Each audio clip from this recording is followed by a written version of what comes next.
আর actually কথা যেটা আসলেই সত্যি অনেক মজার, সরিষা ফুলের মধু। এই যে আমাদের আরেক ভাই চলে আসছে, মধুর ঘ্রাণ পেয়ে চলে আসছে। সত্যি করে বলতে এটাই যে আসলেই খুবই মজার সরিষা ফুলের মধু, প্লাস হলো মিল্ক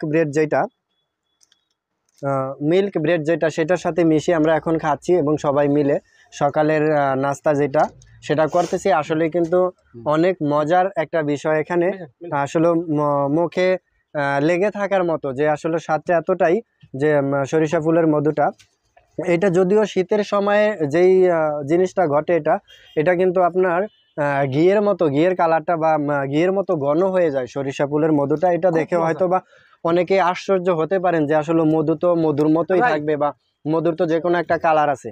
এই কালারটা কিন্তু শীতের সময় ওর যে রূপ আছে, রূপটা পরিবর্তন করে ফেলে।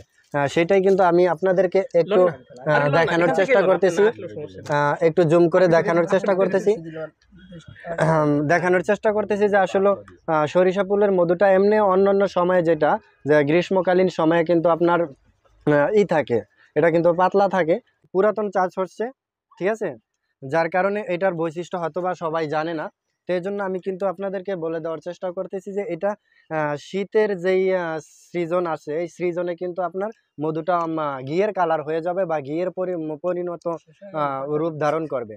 সো এটা অবশ্যই আপনারা যদি চান, আপনারা আমাদের এই অনলাইন থেকে এটা অর্ডার করতে পারেন এবং আমাদের পেজ থেকেও অর্ডার করতে পারেন। সব জায়গায় এই ভিডিও দেওয়া থাকবে এবং আপনাদেরকে আহ্বান করবে এইটাই যে আসলে আমাদের এখানে খাঁটি বলতে যেই জিনিসটা, ওই জিনিসটাই পাওয়া যাবে ইনশাল্লাহ। কারণ বিশেষ করে এই মধুটা যিনি বিক্রি করেন তিনি কিন্তু অনেক বড় মাপের একজন মাশাআল্লাহ আল্লাহ লোক। উনি উনি আপনাদের সাথে বা আমাদের কারো সাথে 2 নম্বরই করবে, হ্যাঁ 2 নম্বরই করবে, এরকম কোনো ঘটনা নেই, পূর্বেও ছিল না, বর্তমানেও নেই।